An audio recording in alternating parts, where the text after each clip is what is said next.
भगवान श्री कृष्ण 5,500 साल पहले थे और वो भगवान पढ़ने उज्जैन गए थे। उस टाइम पर सबसे बड़ी यूनिवर्सिटी उज्जैन में सांदीपनि गुरु जी की हुआ करती थी। मतलब साइंस कहता है कि मोहनजोदड़ो हड़प्पा संस्कृति के पहले लोग जंगल में थे, जंगल में रहा करते थे। अरे तुम रहते होंगे जंगल में, तुम्हारे बाप रहते होंगे जंगल में, हमारे भारत में तो हम लोग पढ़ते लिखते थे, खाते पीते थे, कपड़े पहना करते थे।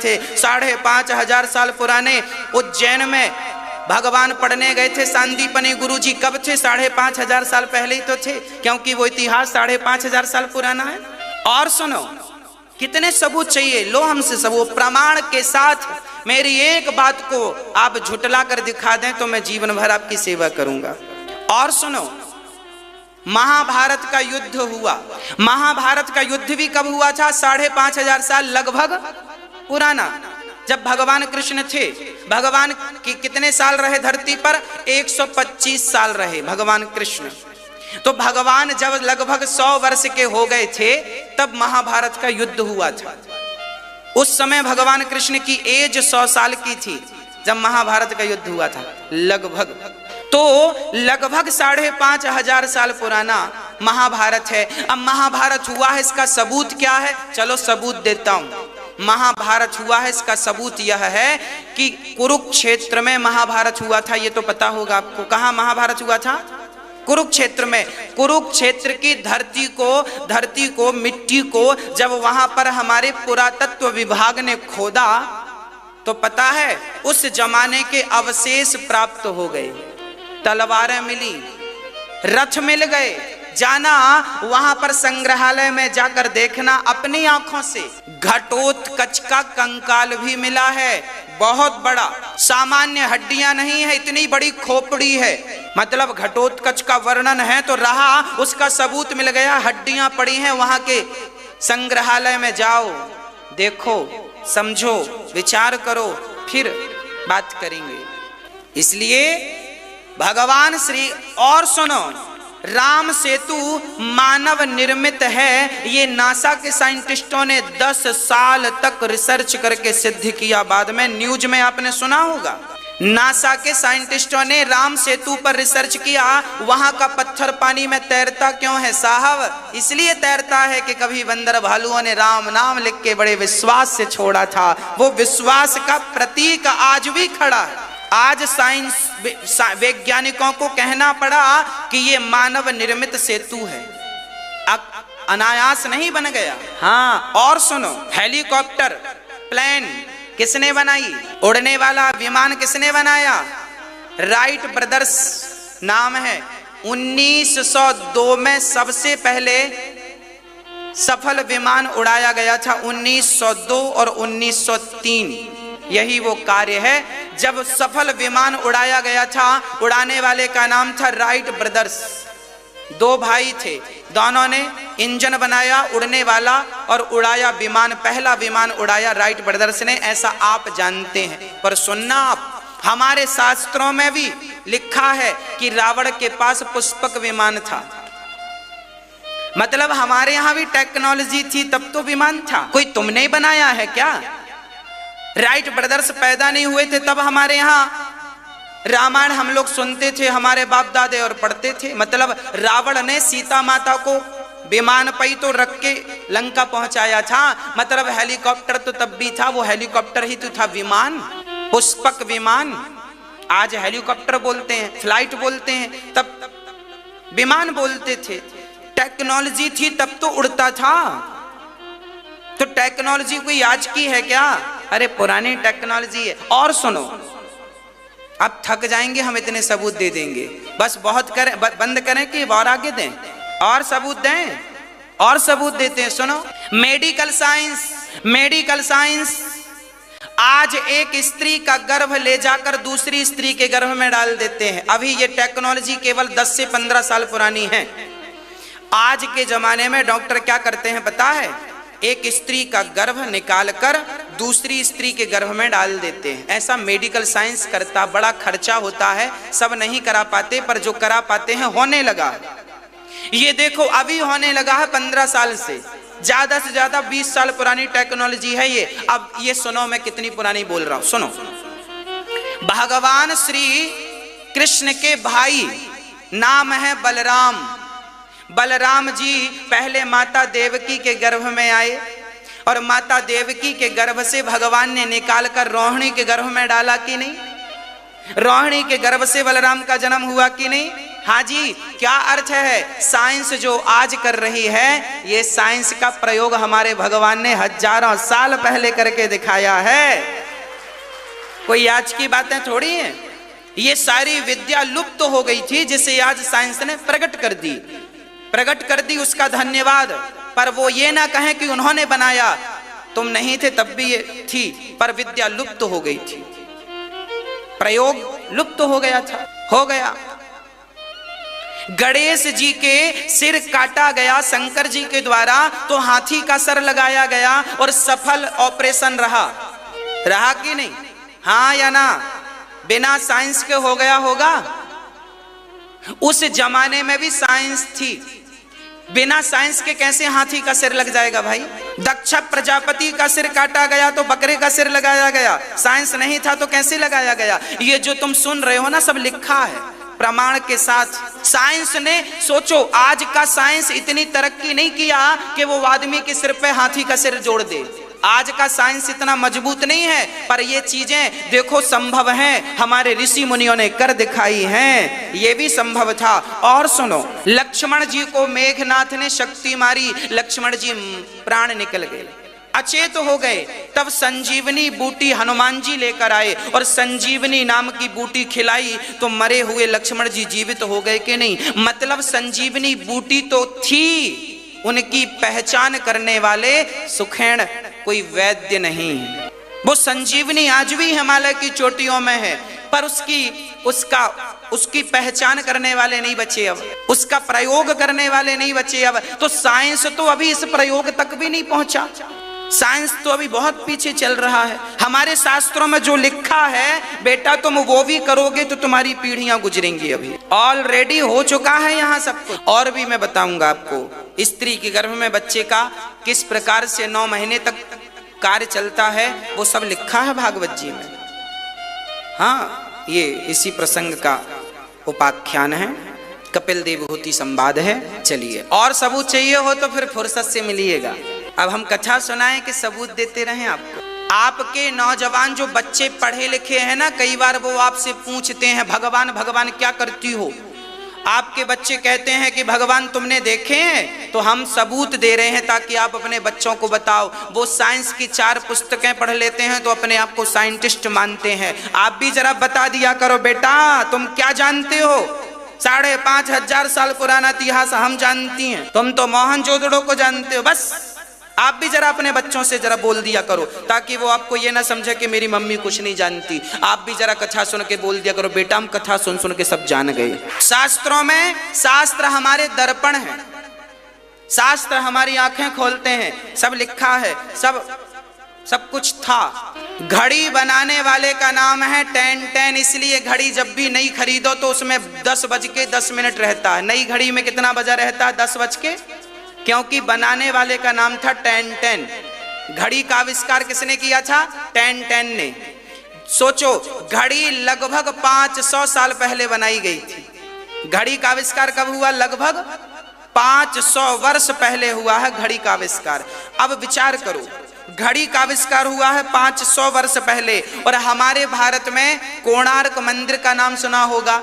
कोणार्क मंदिर उड़ीसा, जगन्नाथपुरी से 100, 200, 150 किलोमीटर पहले भुवनेश्वर के पास कोणार्क मंदिर। कोणार्क मंदिर में आज भी घड़ी लगी है 1400 साल पुरानी। अभी नया 10 का नोट आया है ना, मोदी जी ने नोट बदले तो 10 का नोट निकाला।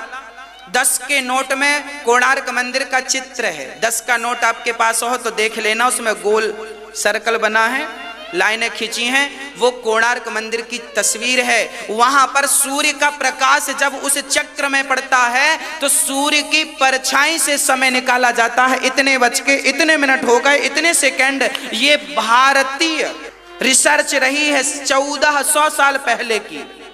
घड़ी बनाने वाला तो केवल 500 साल पुरानी बात है, और वो मंदिर को टूटे हुए लगभग 300 साल हो गए। टूट गया मंदिर, आक्रांताओं ने तोड़ दिया था, पर वो घड़ी अभी भी चालू है, जिंदा है। सूर्य की किरण पड़ती है तो वो बताती, देखो परछाई है ना, हर समय परछाई होती है, परछाई से वहां टाइम, जब वहां गाइड करोगे तो वो दिखा के बताएगा, मैं देखा हूं, सबूत हम स्वयं ने देखा है।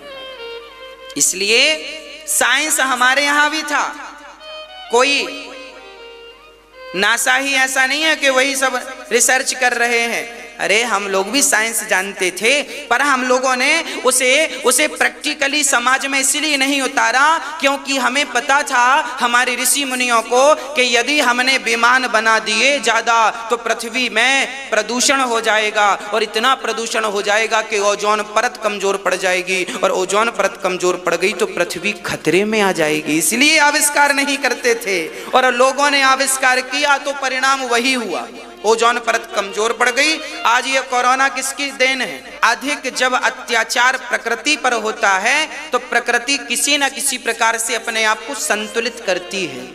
ओजोन परत कमजोर हो गई थी कोरोना काल में, गाड़ी घोड़ा प्लेन ट्रेन सब बंद थी, तो ओजोन परत का लेयर ठीक हो गया है, वो छेद जो थे वो धीरे धीरे भर गए हैं। 100 साल में भी इतना नहीं भर सकते थे जितना ये 4 महीने में ओजोन परत ठीक हो गई, ऐसा साइंस कह रहा है अभी प्रेजेंट में। तो देखो प्रदूषण से कितना नुकसान होता है, और प्रदूषण के बिना कितना स्वच्छ पानी था, कितनी स्वच्छ हवा थी। लोगों की आयु पहले बिना दवाई के 100 साल हुआ करती थी, और अब बड़े खींचे ताने आदमी 60 साल में ही बुढ़ा हो जाता है, 80 साल में तो निपट जाता है। ये आविष्कार के कारण ही तो हुआ।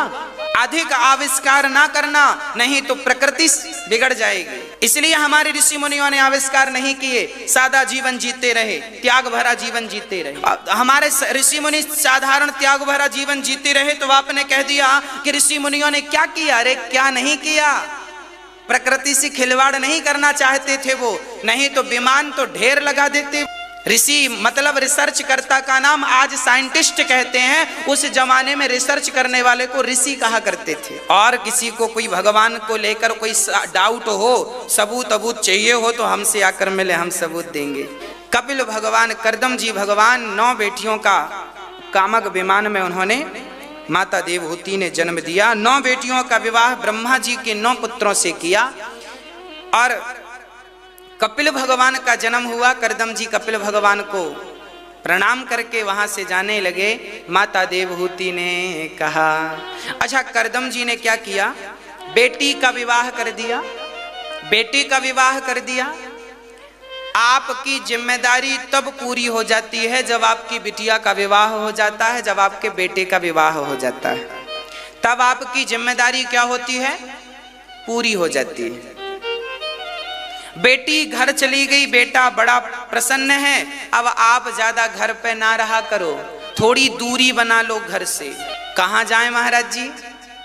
थोड़े दिन जगन्नाथपुरी रहा करो, 15 दिन 1 महीने। कुछ पैसे वैसे बुढ़ापे के लिए बचा के रखना, सारा बच्चों के नाम ना कर देना। हाँ, थोड़ा सा पैसा बुढ़ापे के लिए बचा के रखना, ताकि आप 4 धाम जाओ तो अपने हाथ से वहां खाओ पियो और दान पुण्य करो। सारी प्रॉपर्टी बच्चों को ना दिया करो, कुछ दान पुण्य के लिए अपने पास बचा के रखा करो। बुढ़ापे में 1 माह जगन्नाथ जी में रहो, 1 माह वृंदावन रहो, 1 माह अयोध्या रहो, 1 माह द्वारिका रहो, 1 माह रामेश्वरम रहो, और बड़े प्रेम से वहाँ संतों का दर्शन करो, अपने हाथ से सेवा करो, और वहाँ बड़े प्रेम से प्रसाद खाओ पियो, भगवान का चिंतन करो। जब आप 2 महीने बाद घर जाओगी या जाओगे तो आपकी बहू बड़ा सम्मान करेगी, माँ जी आओ आओ बादाम का हलवा खाओ। और घर पे ही पड़ी रहोगी तो फिर सम्मान नहीं करेगी। हाँ, आप लोगों की गलती ये है, घर से निकलती नहीं, निकलने का मन नहीं करता। कपिल भगवान से माँ देवहूति ने प्रश्न किए कि प्रभु मैं आपकी शरण में हूँ, मेरा मन वश में नहीं है, मन वश में कैसे हो? भगवान ने कहा मन कथा में लगाओ, वश में हो जाएगा। भक्ति क्या है? कपिल जी ने कहा सेवा भक्ति है। सहनशील बनो, संगत अच्छे लोगों की करेंगे सब अच्छा होगा। श्री कपिल भगवान ने अपनी माँ को ऐसा उपदेश दिया कि माँ सिद्धा नाम की नदी बनकर बह गई। मनु जी महाराज कपिल देव जी फिर गंगा सागर चले गए। बोलिए कपिल देव भगवान की। मनु जी महाराज की तीसरी बेटी प्रसूति, जिनका विवाह दक्ष से हुआ। दक्ष की छोटी बेटी माता सती, सती का विवाह शिव जी से हुआ। एक बार दक्ष ने शिव जी का अपमान किया और इस अपमान को माता सती सहन न कर सकी और जल करके भस्म हो गईं। वह सती पार्वती के रूप में जन्म लेती हैं और शिव पार्वती का मंगल होता, विवाह होता। मनु जी महाराज के अब दो बेटे और हैं, प्रियव्रत, उत्तानपाद। उत्तानपाद की पत्नी का नाम है सुनीति और सुरुचि। सुनीति का अर्थ है जो शास्त्रों की नीति से चले। इस कथा का सार तत्व यही है। ध्रुव जी की कथा, सुनीति के पुत्र का नाम क्या है? ध्रुव। और ध्रुव ने 5 साल की अवस्था में भगवान को पाया। ध्रुव जी ने अपने पिता की गोद में बैठना चाहा तो माँ ने हाथ पकड़ के नीचे गिरा दिया। तू इस गोद में नहीं बैठ सकता, जा पहले तपस्या कर। तो माँ ने तपस्या करने भेज दिया। नारद जी रास्ते में मिले, ओम नमो भगवते वासुदेवाय का मंत्र दिया और 6 माह तक जब इसका जाप किया तो 6 माह की तपस्या में ध्रुव जी के सामने भगवान खड़े हो गए। कहने का तात्पर्य यह हुआ कि भगवान की भक्ति के लिए बुढ़ापे का इंतजार नहीं करना चाहिए। भगवान को पाने के लिए बुढ़ापे का इंतजार नहीं करना चाहिए। लड़कपन अच्छा है। और नारद जी जैसे गुरु मिल गए तो भगवत प्राप्ति तो होनी थी। दूसरी शिक्षा इस कथा से यह है कि ध्रुव जी को माँ ने अपमानित करके घर से निकाला। सौतेली माँ ने। जीवन में जब कोई आपका अपमान करे तो याद रखना, दूसरों के द्वारा दिया हुआ अपमान आपके लिए वरदान बन जाता है, यदि आप उसका सही ढंग से उपयोग करें तो। ध्रुव जी का अपमान ना होता तो उन्हें भगवत प्राप्ति कैसे होती? इसलिए ध्रुव जी ने उस अपमान का सदुपयोग किया और भगवान को पाकर 6 महीने की तपस्या से भगवान को प्रसन्न कर लिया। बिना खाए पिए ओम नमो भगवते वासुदेवाय का जाप किया। 6 महीने में तो भगवान खड़े हो गए सामने। कौन कहता है भगवान आते नहीं है? अरे ध्रुव जी जैसा प्रेम हो और ध्रुव जी जैसी भक्ति हो, ध्रुव जी जैसा विश्वास हो तो भगवान आएंगे और आकर के भक्त को दर्शन देंगे। भगवान ने ध्रुव जी को दर्शन दिया और भगवान ने ध्रुव जी पर पूर्ण रूप से कृपा की। अंत में ध्रुव जी 36,000 वर्षों के राजा बने। उसके बाद अंत समय मृत्यु के सिर पर पांव रख के ध्रुव जी महाराज ध्रुवलोक को प्रस्थान कर गए। बोलिए भक्त वत्सल भगवान की जय। मैं बार बार भागवत जी के लिए इसलिए कहता हूं क्योंकि जैसे चैतन्य महाप्रभु सबसे कहा करते थे, भैया एक बार भगवान का नाम ले लो, एक बार बोलो हरे कृष्ण, एक बार बोलो हरे राम। चैतन्य महाप्रभु सबसे भीख मांगा करते थे, भैया राम नाम की भिक्षा दे दो, कृष्ण नाम की भिक्षा, एक बार राम बोल दो, बस यही भीख है मेरी। उसी प्रकार वो क्यों बोलते थे ये बात? वो इसलिए बोलते थे, उन्हें पता था कि एक बार यदि आपने मुंह से राम नाम बोल दिया तो निश्चित आपकी सद्गति हो जाएगी, भगवत कृपा होगी। उसी प्रकार हमें पता है कि एक बार जाने अनजाने में एक बार आपने भागवत करवा ली तो केवल आपकी नहीं, अरे भगवान का नाम लोगे तो केवल आपकी सद्गति होगी, पर भागवत तो आपके पूर्वजों को भी तार देगी। इसलिए हम चाहते हैं कि आप कम से कम एक भागवत जी का पाठ करवा लें, ताकि आपके जो पूर्वज यदि उनका उद्धार हो गया है तो कोई बात नहीं, पर यदि वो कहीं फंसे हैं, कहीं उलझे हैं, उनकी सद्गति में बाधा हुई है, तो वो भागवत के संकल्प मात्र से जब 18,000 श्लोक संकल्प से पढ़े जाते हैं तो जरूर हमारे पितरों का उद्धार भागवत श्रवण करने मात्र से हो जाता है। धुंधकारी जैसों का उद्धार हुआ है तो उनका जरूर होगा। इसलिए हम कहते हैं कि भागवत जी का पाठ, एक पाठ तो जरूर कराना चाहिए। इससे क्या होता है? घर में सुख शांति बढ़ती है, आनंद बढ़ता है। जिनने कराया है मैं उनका अनुभव बताऊं आपको, कितनों को आनंद मिला, कितनों को सुख मिला, कितनों की इच्छाएं पूरी हुई, कितनों को पुत्र मिला, कितनों को धन मिला, कितनों को उनका मांगा हुआ वर मिला। तो भागवत तो धर्म अर्थ काम पुरुष, धर्म अर्थ काम मोक्ष सब देने वाली हैं। हम जानते हैं कि भागवत क्या दे सकती हैं, इसलिए हम आपसे कहते हैं दूसरों के बारे में सोचने लगे, दूसरों का दुख दर्द कम आप करने लगे, तब समझ लेना कि अब भगवान का प्राकट्य आपके हृदय में हो गया है। भगवान आपके हृदय में है। इसका सबूत क्या है? बोले जिसके भीतर भगवान होंगे वो बहुत दयालु होगा। जिसके भीतर दया है उसके भीतर भगवान है, जिसके भीतर करुणा नहीं उसके भीतर भगवान नहीं। ये हम नहीं कह रहे हैं, रामचरितमानस में लिखा है। सुनो क्या लिखा है। सत्य बराबर तप नहीं, झूठ बराबर पाप, जाके हृदय साच है, प्रभुता के हृदय आप। जिसके हृदय सत्य है, जिसके भीतर दया धर्म का मूल है, जिसके भीतर दया है वही, उसी के हृदय में भगवान समाये हैं। कल की कथा बड़ी अद्भुत हम लोगों ने सुनी। बहुत बारी सी उम्र में, नन्ही सी उम्र में ध्रुव जी महाराज को भगवान ने दर्शन दिया। भगवत भक्ति हुई, भगवान की प्राप्ति हुई। भगवान की प्राप्ति के लिए आप लोग उम्र का इंतजार ना करना। मनु जी महाराज के दूसरे पुत्र की चर्चा रह गई थी, सो आज हम उसे पूरा करें। प्रियव्रत जी तो बड़े वैरागी थे, फिर उन्होंने विवाह कब किया ऐसा परीक्षित जी ने सुखदेव भगवान से पूछा। तब सुखदेव जी कहते हैं प्रियव्रत जी ने विश्वकर्मा की पुत्री वर्हिष्मति से विवाह किया। इनके 100 बेटे हुए, सबसे बड़े का नाम था भरत। एक दिन ऋषभदेव जी ने इन्हीं के वंश में, प्रियव्रत जी के वंश में आगे चलकर प्रियव्रत जी का विवाह हुआ। इनके पुत्र हुए हैं आग्निद्र, आग्निद्र के नाभि के अंग, अंग से ऋषभदेव जी। ऋषभदेव जी के 100 बेटे हुए, सबसे बड़े का नाम भरत जी। ऋषभदेव स्वयं भगवान हैं। सारे शरीर पर भस्मी रमा लेते हैं, भगवत चिंतन करते रहते हैं। शरीर में एक भी कपड़ा नहीं पहनते हैं ऋषभदेव जी, सब कुछ छोड़ दिया है। मन भगवान में ऐसा लगा है कि कुछ पहनने की फुर्सत ही नहीं। आपके हाथ में चींटी है या मक्खी है या मच्छर है, आप उसे उड़ाएंगे कब? जब आपको पता चलेगा। आपको पता चलेगा अच्छा मच्छर काट रहा है, मक्खी बैठी है, आपको पता चलेगा तो मक्खी उड़ाएंगे, मच्छर उड़ाएंगे। अच्छा पता नहीं चलेगा तो फिर बैठा है बैठा रहेगा, हाँ या ना? शरीर के बारे में पता रहेगा।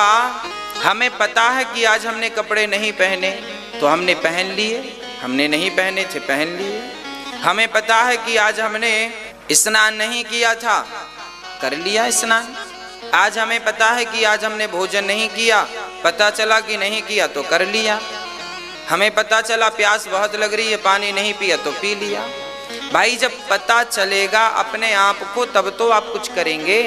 पर सच कहें ऋषभदेव जी ऐसे महात्मा थे जिन्हें पता ही नहीं था कि वो कौन है, क्योंकि वो अपने से मन हटाकर उन्होंने भगवान में ऐसा मन लगा दिया कि अब भगवान का पता तो चल गया पर खुद का पता, इसका पता ही नहीं है कि क्या हुआ। याद रखना, जब मैं था तब हरि नहीं, अब हरि हैं मैं नाय। प्रेम गलियति साके जा मैं दो न समाय। जब हम थे तब भगवान का पता नहीं था, क्योंकि हम थे, हम मतलब हम। जब तक आपको आपका पता है तब तक भगवान का कोई पता नहीं लगेगा। कहाँ है भगवान? जब आप अपना पता भूल जाएंगे और भगवान में डूब जाएंगे, आप अपने आप को जिस दिन भूल गए उसी दिन भगवान का दर्शन हो जाएगा। विडंबना तो ये है कि इंसान अपने आप को नहीं भूलता। आदमी मरते दम तक यही कहता है मैं फलाने का बेटा हूँ, फलाने का बाप हूँ, मैं ये हूँ। मतलब अपने आप को वो भूलना चाहता ही नहीं। और याद शर्त यही है कि जब तक अपने आप को भूलोगे नहीं तब तक भगवत प्राप्ति होगी नहीं। अब भगवान मिलेंगे कब, जब भूल जाओगे अपने आप को। और आप हैं कि भूलना चाहते ही नहीं। कौन भूलना चाहता है? अपने आप को कौन भूलना चाहता है? अपने आप को भुला दीजिए। मैं कौन हूं मुझे पता ना हो। ये कब आएगी बात? ये तब आएगी जब आप उस प्रेम में, उस आनंद के सागर में, उस भक्ति के सागर में डूब जाएंगे। जब डूब जाएंगे, जिस दिन भगवान को हम याद ना करें, जिस दिन भगवान की याद ना आए, जिस दिन सपने में भगवान ना आए, बस वो दिन मेरे जीवन का आखिरी दिन हो। यह पुकार एक भक्त की, तेरे बिना भी क्या जीना ओ कान्हा रे, तेरे बिना भी क्या जीना। श्री ऋषभदेव जी महाराज घर परिवार का त्याग करके, बड़े प्रेम से सबका त्याग करके, केवल कपड़ों का त्याग नहीं किया उन्होंने, अपने मन से अपनी पत्नी का, पुत्र का, परिवार का, धन का, वैभव का, प्रतिष्ठा का, अहंकार का, जितनी वासनाएं दुर्वासनाएं भीतर समाई हैं हम सबके, इन सभी चीजों का कपड़ा त्याग देने से काम नहीं बनेगा। कपड़े लत्ते तो बाद में त्यागेंगे, पहले भीतर जो गंदगी भरी है पहले वो तो छूटे, पहले उसका त्याग तो हो। हाँ, पहले अपनी बुराइयों का परित्याग कर लें हम, एक एक से धीरे धीरे। और मुझे विश्वास है कि यदि हम चाह लेंगे ना तो हो जाएगा। एक एक बुराई का त्याग किया करो आप लोग। अच्छा, आपके भीतर कितनी बुराइयां हैं मुझे बताओ, कितनी हैं? 1 हैं, 2 हैं, 10 हैं, 20 हैं, 50 हैं, 100 हैं, 500 हैं, 1000 हैं। मुझे तो नजर नहीं आती कि आपके भीतर कोई बुराई है, पर यदि आपको नजर आ रही हो तो आप जरूर बताइएगा। किससे?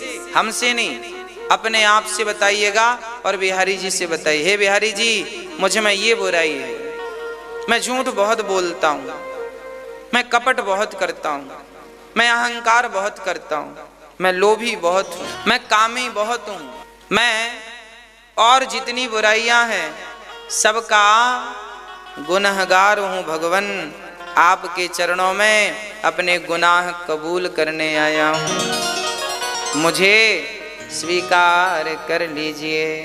भगवान से अपने गुनाह कहा करो, बैठा करो 10 मिनट भगवान के चरणों में और पूरी लिस्ट बनाया करो। हे भगवान देखो मैं कितना बड़ा कामी हूँ, कितना बड़ा क्रोधी हूँ, कितना बड़ा लोभी हूँ, मेरे जैसा अधम, मेरे जैसा नीच, अधम, खल, दुष्ट कोई नहीं है। भगवान के सामने बैठ के अपने आप को गाली दिया करो, अपने आप को जलील किया करो। क्या होगा इससे? इससे ये होगा कि आपकी आंखों में आंसू आ जाएंगे, और जब आपकी आंखों में आंसू आएंगे तो जो बुराइयां आप भगवान के सामने गिना रहे हैं अपनी, वो बुराइयां आंसू के साथ पिघल पिघल के सब बाहर आ जाएंगी। ठाकुर जी निर्मल कर देंगे आप। भगवान हमें क्या कर देंगे? निर्मल कर देंगे। निर्मल मन जन सो मोहि पावा, मोहि कपट छल छेद्र न भावा।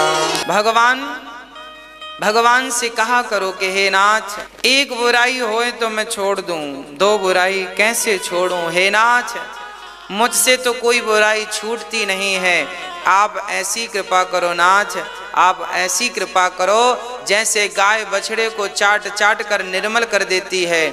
हे नाथ, आप ही ऐसी कृपा करो कि मेरी समस्त बुराइयां आपके चरणों में समर्पित हो जाएं और मैं आपके चरणों में निर्मल हो करके आपके चरणों में समर्पित हो जाऊं।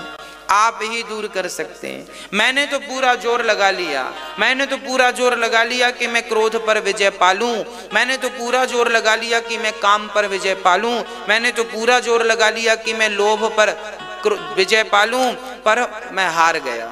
मैं हार गया, ना मैं तो क्रोध को जीत सका, ना मैं लोभ को जीत सका, ना मैं अहंकार को जीत सका, ना मेरे भीतर की किसी बुराई को मैं जीत सका। हे नाथ, अब मैं हार कर आपकी शरण में आया हूँ, अब आप ही जिताओ तो जिताओ, नहीं तो मैं आपके चरणों में पड़ा हूँ। मुझ में बल नहीं है, सूरदास जी गाते हैं, निर्बल केवल राम सुनेरी मैंने, निर्बल केवल राम। आप हार जाओ, हार करके भगवान के सामने जाओ। और भगवान को हार पसंद है।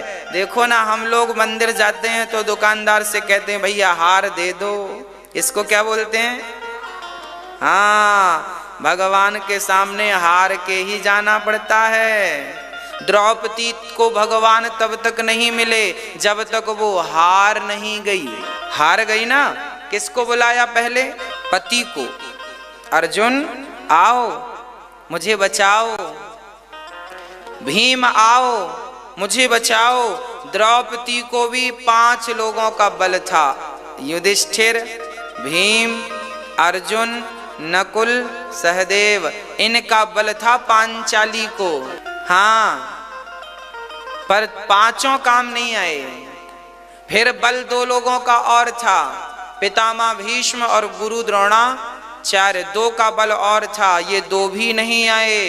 जब 2 नहीं आए तो द्रौपदी ने अपना बल लगाया, हम पकड़ेंगे, हम क्षत्राणी हैं, हम साड़ी संभालेंगे। और जब अपना बल लगाया तो दुशासन तो 10,000 हाथी का बल था। कहाँ द्रौपदी जैसी नारी का बल चलेगा? तो फिर जब नहीं संभाल पाई साड़ी, तब द्रौपदी बोली कन्हैया मैं हार गई। देखो, जब तक आप ये नहीं कहोगे भगवान से कि नाथ मैं हार गया, तब तक परमात्मा आपके लिए कोई मार्ग खोलेंगे नहीं। आप हार जाओ, हे नाथ मैं हार चुका हूँ, मैं हार गई हूँ, मैं हार गया हूँ। और जिस दिन हार करके समर्पण कर दोगे, हार करके अपने आप को हार बना करके भगवान के चरणों में अपने आप को चढ़ा दो, बस उसी दिन भगवत प्राप्ति हो जाएगी। हार जाओ, हार चढ़ाओ, हार, ये हार ठाकुर जी को बड़ा पसंद है। द्रौपदी ने बुलाया था ना, द्रौपदी ने कैसे बुलाया था? आज वो मेरा नंगा शरीर देखेंगे, निर्वस्त्र शरीर देखेंगे। क्या आप अपनी बहन की साड़ी यूं ही खींचते देख सकते हैं? क्या आप भी मेरा नग्न शरीर देखना चाहते हैं? यदि नहीं आए तो आज लाज मेरी नहीं, लाज आपकी जाएगी। जब नहीं आए, द्रौपदी को बल था, पितामह से कहा, नहीं आए, सब बैठे रहे हाथ पर हाथ रख के, सब मजबूर थे। पितामह मजबूर, गुरु द्रोणाचार्य मजबूर, और द्रौपदी की साड़ी खींचती ही जा रही थी। तब द्रौपदी ने कहा, 10,000 हाथियों का बलशाली व्यक्ति आज हार गया, थक गया। बोला साड़ी भी नारी है कि नारी भी साड़ी है कि साड़ी ही की नारी है कि नारी ही की साड़ी है। द्रौपदी बोली मूर्ख, ना साड़ी भी नारी है, ना नारी भी साड़ी है, ना साड़ी ही की नारी है, ना नारी ही की साड़ी है। ये तो वृंदावन बिहारी है जो चीर बनकर खिंचा जा रहा है। यदि भगवान को पाना चाहते हो तो जीतो मत, हार जाओ। हे नाथ, मैं आपके दर में हार कर आया हूं। आज ऋषभदेव जी महाराज अपने पुत्रों को उपदेश करते हैं और कहते हैं, आज श्री ऋषभदेव जी अपने पुत्रों को उपदेश करते हैं, ज्ञान देते हैं, समझाते हैं मनुष्य का तन क्यों मिला। इतना बढ़िया समझाया कि उनके 9 बच्चे तुरंत सन्यासी हो गए, संत बन गए, सन्यासी बन गए। पहले के लोग ज्यादा बच्चे पैदा क्यों करते थे? इसके पीछे कारण था कि 2 बच्चे हमारे पास रहेंगे तो 2 बच्चे साधु बन जाएंगे। 2 बच्चे साधु बन गए, यदि एक भी साधु बन गया तो वो हम सबकी 21 पीढ़ी तार देगा। तो एक बच्चे को साधु बनाते थे माता पिता, कि हमारे वंश में कोई एक बढ़िया महात्मा बन जाए, साधु बन जाए, कोई संत बन जाए। जरूरी है। आपके वंश में, कुल खानदान में कोई एक व्यक्ति साधु बन गया तो वो जितना भगवान का भजन करेगा, उसके भजन के प्रभाव से केवल उसका नहीं, आप समस्त परिवार वालों का उद्धार हो जाएगा, केवल उसके भजन मात्र। इसलिए ऋषभदेव जी के बच्चे साधु बन गए, 9 योगेश्वर बन गए, योगियों के योगी, परम योग। सबसे बड़े भरत जी राजा बने। भरत जी सब त्याग कर गंडकी के किनारे चले गए, अंत में भजन किया। पर भरत जी से गलती ये हो गई कि भरत जी ने एक मृग जंगल में पाल लिया था। उस मृग का दर्शन करते करते भरत जी मर गए। भरत जी जब मृत्यु को प्राप्त भये तो मृग के बारे में सोच रहे थे कि मेरे बाद मेरे मृग का क्या होगा। देखिए मन कितना गंदा है, कब कहाँ लग जाए कोई नहीं जानता। इसलिए बड़े बड़े साधु जन कहते हैं मन को भरोसो मत करियो, मन को भरोसो मत करियो, क्योंकि मन कभी भी कहीं भी लग सकता ना। मन न भये 10-20, एक है वो भी भगवान के चरणों में लगा दो। बिगड़ गया तो कई जन्म बिगाड़ेगा। यदि मन बिगड़ा मैया जी, मन बिगड़ा तो मन बिगड़ेगा तो आपके कई जन्म बिगाड़ देगा। मन का कुछ नहीं बिगड़ता। क्या बिगड़ता है? आपका बिगड़ेगा ना। भारत जैसे ज्ञानियों का मन एक मृग के बच्चे में लगा तो भारत जैसे ज्ञानी अगले जन्म में क्या बन करके आए? मृग बन करके आए। जब मृग बन करके आए, अब उन्हें समझ आया कि हमने कितनी बड़ी गलती कर दी, एक मृग से प्रेम कर लिया। तुलसी मृग संयोग से भरत धरे मृग देह, तुलसी उनके कौन गति, जो घर घर करत स्नेह। अच्छा एक बात बताओ, भरत जी का मन किस में लगा? एक मृग में, ओनली एक मृग में। एक मृग में भरत जी का मन लगा तो उन्हें क्या बनना पड़ा? उन्हें मृग बनना पड़ा। अब आप बताओ आपका मन कितनों में लगा है? भरत जी का तो एक में लगा था, आपका मन किस किस में लगा है? बेटे में, बेटी में, नाती में, पोते में, दुकान में, पैसों में, हाँ या ना? तो बताओ भरत जी की ज्यादा दुर्गति हुई कि हम लोगों की होने वाली है? तो तैयार रहना। भरत जी का मन एक मृग में लगने से उनकी दुर्गति हो गई, तो आपका मन इतनी जगह लगेगा बेटा बेटी नाती पोता में, तो सोचो कितनी दुर्गति होगी। इसलिए कहता हूं मन तो भगवान में ही लगाना, शरीर से संसार के रिश्ते निभाते रहना, शरीर से संसार के रिश्तों की फॉर्मेलिटी करते रहना। संसार में शरीर तो लगे पर भगवान संसार में मन ना लग जाए। शरीर और मन ये अलग अलग हैं। शरीर और मन वैसे ही अलग अलग हैं जैसे मोबाइल और मेमोरी कार्ड। मोबाइल में आप एक मेमोरी कार्ड अलग से डालते हैं ना, 8 GB 16 GB 64 GB 100 फलाना GB। जैसे मोबाइल से मेमोरी कार्ड अलग होता है पर लगता मोबाइल में ही है, उसी तरह शरीर मोबाइल की तरह है और मन जो है मेमोरी कार्ड की तरह है। हाँ, तो आप क्या करना? शरीर तो सब में संसार में लगाना। शरीर से बच्चों का ध्यान, बच्चों के लिए कमाओ, इस शरीर से कमाओ कमाओ कमाओ, खूब कमाओ। पर कमाते समय शरीर से तो कमाना, भाई मैं काम शरीर से करूंगा ना, साइकिल चलाऊंगा तो शरीर से, गाड़ी चलाऊंगा तो शरीर से, पर उस काम को करते हुए भी मन बिहारी जी के चरणों में ही होना चाहिए। तन काम करे संसार के लिए और मन काम करे बिहारी जी के, तब तो गति है साहब। नहीं तो भरत जी ने एक मृग में मन लगाया तो उनकी ये दुर्गति के मृग बन के आना पड़ा। और आप तो गिन लो कि आपका मन कहाँ कहाँ लगा है। आपने तो कुत्ता भी पाल रखा है।